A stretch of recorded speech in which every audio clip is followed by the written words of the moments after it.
The flight was supposed to be an easy one. A short trip over mountains, nothing unusual.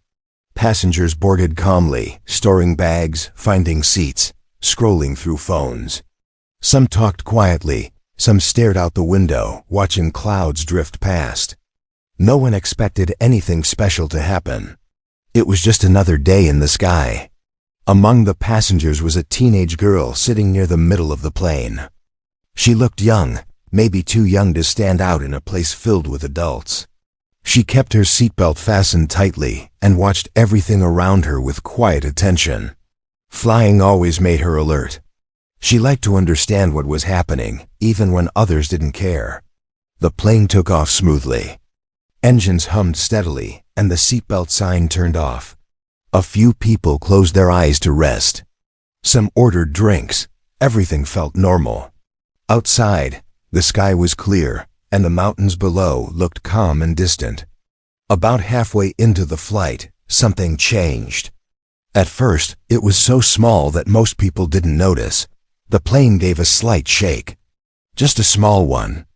Turbulence happens all the time, so no one panicked. The crew continued their work, smiling as usual.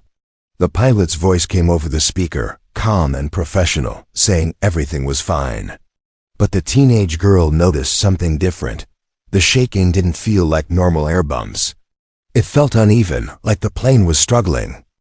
One of them sounded slightly off, almost like it was lagging behind the other. It was subtle, but to her, it mattered. Minutes passed, and the shaking returned, this time stronger. People looked at each other. A child began to cry. Someone tightened their grip on the armrest. The seatbelt sign turned back on, and the flight attendants moved quickly to their seats. The calm feeling in the cabin slowly faded. Then came the announcement. The pilot spoke again, but this time the tone was different, still controlled, but heavier. He said they were experiencing a technical issue and were working to resolve it. He asked everyone to remain seated and calm. The teenage girl felt her chest tighten. She had spent years around aircraft. Not as a pilot, not officially, but close enough to understand how things worked. She had listened, observed, learned quietly. She knew the sounds of a healthy engine. She knew the signs of trouble. And what she was hearing now wasn't good. The plane began to lose altitude. Not fast enough to cause immediate panic, but enough to be noticeable. The mountains outside the window were no longer far below. They were getting closer. Whispers filled the cabin. What's happening? Are we okay? Why are we going down? The pilot didn't speak again right away. That silence scared people more than words ever could. Inside the cockpit, the situation was getting worse. One engine had failed completely. The other was struggling. Instruments flashed warnings. The plane was heavier than expected, and the mountains ahead left little room for error. Air traffic control tried to guide the aircraft, but the responses from the cockpit became short and delayed. Something was wrong in there. The teenage girl could feel it. Another jolt hit the plane, harder than before. Oxygen masks dropped from the ceiling. Screams broke out. Panic spread fast now, uncontrollable. Some people prayed. Others cried. A few froze in silence. The girl didn't scream. She knew somehow that the people in control were struggling badly. Then something terrifying happened. The pilot's voice came over the speaker again, but it was broken, strained, and cut off mid-sentence. Silence followed. Not the normal quiet of a flight, but a heavy, frightening silence. No updates. No reassurance, nothing. The plane continued descending. Air traffic control tried to make contact, but there was no response. The tower called again and again. Still nothing. Inside the cabin, passengers realized something was terribly wrong. The crew looked at each other, unsure of what to do next. The cockpit door stayed closed. The teenage girl stood up. Her voice was steady, not loud, but confident. She said something was wrong in the cockpit. She said she could help. At first, no one believed her. But then the plane dipped again, and a warning alarm screamed through the cabin. Time was running out. The mountains were closer now. Too close, and the control tower was still silent. That was the moment everything began to change. The cabin felt smaller now, tighter, as if the air itself had become heavy. The plane kept moving downward, slowly but steadily, and everyone could feel it.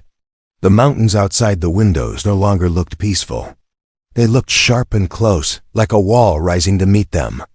The teenage girl stood in the aisle, gripping the back of a seat to keep her balance.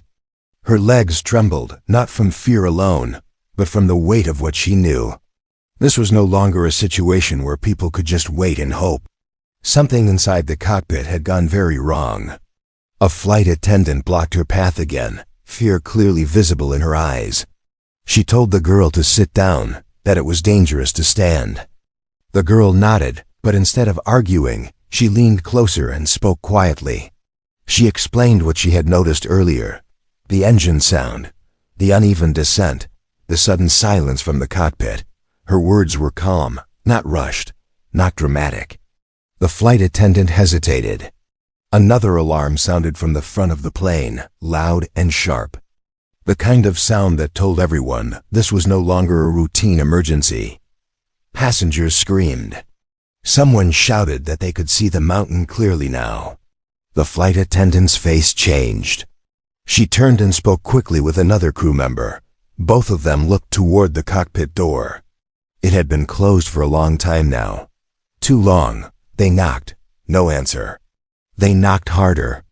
Still nothing. Inside the cockpit, the situation was silent but terrifying. The pilot was slumped forward, unresponsive. The co-pilot was barely conscious, struggling to stay awake, hands shaking, breath shallow. He had tried to keep control, tried to respond to the tower, but his strength was fading fast. The plane was flying, but barely. Back in the cabin, panic was spreading like fire. Some people were standing now, ignoring the seatbelt sign. Others clutched each other, crying openly. The crew tried to calm everyone, but their voices were shaking too. The teenage girl stepped forward again. This time no one stopped her. She walked toward the cockpit door, every step feeling unreal. Her heart was pounding so hard she could hear it in her ears. She had never imagined she would be here, at this door, with so many lives depending on what happened next. A crew member used the emergency code. The door opened. What they saw inside made everything suddenly clear. The pilot wasn't responding. The co-pilot turned his head slowly, eyes unfocused, confusion written across his face. Warning lights filled the cockpit. Alarms blinked and flashed, each one telling a story of systems failing or overloaded. The teenage girl didn't freeze. She stepped inside. The co-pilot tried to speak, but his voice was weak. He attempted to move his hands, but they slipped from the controls. The plane dipped again, and the ground rushed closer. The girl took a deep breath. She had learned these controls by watching, listening, and asking questions over many years. Not in a classroom, not in a simulator, but through real exposure, real conversations, real curiosity. She knew she was not trained like a professional pilot, but she also knew enough to understand what needed to be done right now. She slid into the seat. Her hands shook at first as she touched the controls. The yoke felt heavier than she expected. The instruments in front of her were alive with motion. Altitude dropping, speed unstable, one engine gone, the other barely holding. She forced herself to slow down. Panic would kill them faster than the mountain. She adjusted the throttle carefully, not pushing, not pulling too fast. She stabilized the wings, leveling the plane just enough to stop the sharp descent. The alarms didn't stop, but the plane stopped diving. That alone saved precious seconds. In the control tower, operators stared at their screens in disbelief. The plane had been silent, no response. Then suddenly movement, a change in trajectory. Someone was flying the plane. They tried calling again. This time, the radio crackled. A young voice answered. It wasn't polished, it wasn't confident. But it was clear. The words were simple. She said the pilot was unresponsive. The co-pilot was weak, She said she was trying to keep the plane stable. She asked for instructions. She asked for help. For a moment, the tower went completely silent, not because they didn't hear her, but because they couldn't believe who was speaking. The teenage girl tightened her grip on the controls as the mountains filled the windshield. She swallowed hard, listening closely for every word from the ground. She didn't know yet if she could land the plane. She only knew one thing for sure. Giving up was not an option. The voice from the control tower came back, steady but careful, as if every word mattered more than usual. They asked questions slowly. They wanted to understand who was in the cockpit, what condition the crew was in, and how the plane was responding. The teenage girl answered honestly. She didn't pretend to be more than she was. She spoke clearly, focusing on facts, not fear. The pressure was constant. Every small movement changed the plane's behavior. Too much force, and the plane dipped. Too little, and it drifted closer to the mountains. She adjusted again and again, making tiny corrections, the way she had seen done so many times before. Behind her, the cabin was unusually quiet. People had stopped screaming. They had stopped crying. Not because they felt safe, but because something deeper had taken hold. Hope. A fragile kind, but real. They could hear the radio now. They could hear the voice from the tower. And they knew someone was fighting for them. A flight attendant knelt near the cockpit doorway, watching silently. She saw the girl's face, pale but focused.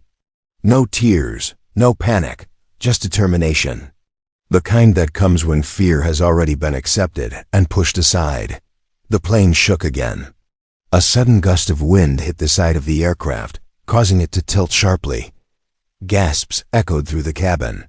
The teenage girl reacted instantly, correcting the roll before it could turn into something worse. Her breathing became faster, but she forced it back into control. The control tower gave instructions now, simple ones. One step at a time. They told her what to adjust, what to ignore, what mattered most. They told her not to focus on the alarms. Many of them were secondary. They told her to keep the wings level and the speed steady. She repeated their instructions quietly to herself, like a checklist in her mind. The mountains were still there, too close. The only safe path required a slow turn away from them. But that meant trusting the remaining engine not to fail. It was a risk. A dangerous one. She hesitated for half a second. Then she made the turn. The plane groaned as it responded, metal and air fighting each other. The engine struggled, but it held. The nose slowly shifted away from the mountain face.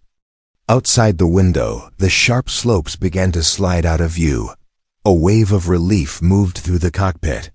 In the cabin, people felt it too. They didn't know exactly what had changed, but they felt the difference. The plane wasn't rushing toward the mountain anymore. It was moving sideways, slowly, carefully, like someone guiding it through a narrow path. One passenger whispered that it felt like the plane was listening to someone now. Minutes passed. Long, painful minutes. The control tower stayed with her the entire time. They didn't rush her. They didn't overwhelm her.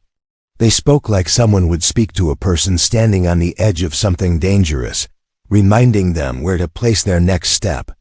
Her arms began to feel heavy. Fatigue crept in, slow but dangerous. She hadn't realized how much energy it took to stay focused like this. Sweat ran down her forehead. Her fingers felt stiff around the controls. She adjusted her grip and shifted slightly in the seat. The co-pilot stirred weakly beside her, trying to help, trying to say something useful, but his strength was almost gone. She glanced at him briefly, then back at the instruments. She couldn't afford distraction. The control tower informed her of a nearby airport. It wasn't ideal, shorter runway, mountain winds, but it was the closest option. She agreed. The plane needed to descend again, but this time in a controlled way. This descent had to be planned, measured, and precise. One mistake could still end everything. As the plane began its slow descent, tension returned to the cabin. She didn't look back. Her world had narrowed to numbers, sounds, and instructions. Altitude, speed, wind. She trusted the voice from the tower. She trusted what she knew. And she trusted herself enough to keep going. The runway was still far away. The hardest part hadn't even begun yet. But for the first time since the engines failed, the plane was no longer falling. It was being guided. And everyone on board felt it. The runway lights appeared through the front window like a thin line in the distance. Small, steady, and real. The teenage girl stared at them, not with relief, but with focus. Seeing the runway didn't mean safety yet. It only meant there was still work to do. The control tower spoke calmly, guiding her step by step. Their voices were steady on purpose. They knew fear could travel through sound. They reminded her to breathe. They reminded her to trust the instruments. They reminded her she was not alone. The plane shook as it entered stronger wind. The mountains had not fully released their grip yet. Air pushed against the wings, trying to turn the aircraft off course. The remaining engine struggled again, its sound uneven and weak. Passengers felt the movement and held onto their seats. Some cried silently, some whispered prayers. Others simply stared forward, watching the young figure in the cockpit, realizing that their lives were now in her hands. The girl adjusted the controls carefully, making small movements instead of big ones. She remembered something she had once been told. Planes don't need force, they need patience. She let the aircraft settle instead of fighting it. The runway grew larger. The control tower told her to lower the landing gear. She did, slowly listening for the sound, watching the indicators. When the light confirmed the gear was down, her chest loosened just a little, just enough to keep going. The speed was still high. They warned her not to slow too fast. Too much, and the plane could lose lift. Too little, and it would overshoot the runway. Balance was everything now. Her hands were tired, her arms burned. But she held steady. The plane dropped suddenly, a sharp dip that made hearts jump in the cabin. She corrected quickly, lifting the nose just enough to smooth the descent. The runway lights rushed closer now, no longer distant. The control tower went quiet. Not because they had left her. Because now, the final moments belonged to her alone. The wheels touched the ground hard. The impact shook the entire plane. Screams filled the cabin, followed by a violent jolt as the aircraft bounced once, then slammed down again. The teenage girl gripped the controls, fighting the urge to pull too hard. She kept the nose straight. She kept the wings level. The brakes engaged. The plane skidded slightly, tires screaming against the runway. Smoke rose from beneath the wings. People shouted. Some thought this was the end.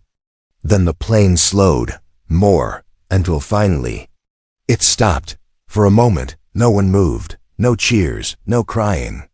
Just silence. The kind that comes when the body hasn't caught up with survival yet. Then a sound broke through. A quiet sob, then another. And then the cabin erupted. People cried openly now. Strangers hugged each other. Some laughed through tears. Others dropped to their knees in the aisle, overwhelmed by relief.